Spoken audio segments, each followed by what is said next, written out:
আজকে এই ট্যুরে আমরা কতদিন? 4 দিনে আমাদের কেমন লাগছে? দারুণ দুর্দান্ত। প্রতিদিন তো আমাদের কোনো না কোনো আইটেম রয়েছে।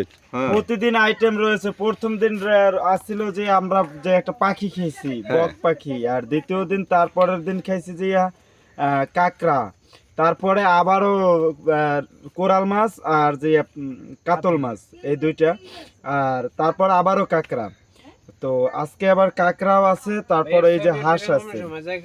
এই কি দিতে দেওয়া দেখবি তো নাইট মোডে দেওয়া নি আমরা আসলে ফটো যা আসছি সেই বহুদূর থেকে, কিন্তু আমার বন্ধু অতিথি মানুষ, তাকে সম্মানের সহিত আমরা গ্রহণ করছি এবং তার আরে অতিথি বেটা আমি আর অতিথি আমি গৃহস্থ হই।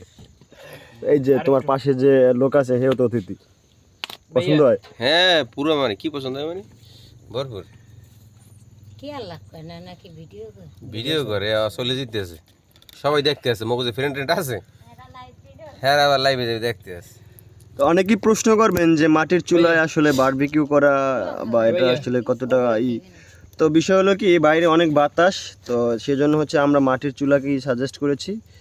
তো মাটির চুলার ভিতরে কিন্তু কয়লা জ্বলতেছে, আগুন না, জাস্ট কয়লা। তো খুব সুন্দরভাবে কিন্তু প্রসেসিং করা, আগা থেকে মাথার ভিতরে একদম বাঁশ ঢুকানো দেওয়া, যেরকম দেওয়া হয়। এই না এটা দিয়ে দিয়ে লইবে আমন পরে। তো আজকে অসংখ্য ধন্যবাদ ছোট ভাই মেহেদিকে এত সুন্দরভাবে আমাদের সোনারচর থেকে রাত্রে নিয়ে আসার জন্য। আমি তো ভাবছি মনে হয় যে ভাই আমাদের অনেক দূরে কোথাও নিয়ে যাবে, কিন্তু আমি তো মেহেদির পাশে কোথাও বোটটা বাজায় না, সেজন্য অসংখ্য ধন্যবাদ। আর বিশেষ করে আর এক ধন্যবাদ যে নববিবাহিত শহীদুল ইসলাম শ্বশুর বাড়ির ফরম বরগুনা, সে কোনো কাজবাজ কিছু করে নাই, সেজন্য তাকে অনেক ধন্যবাদ।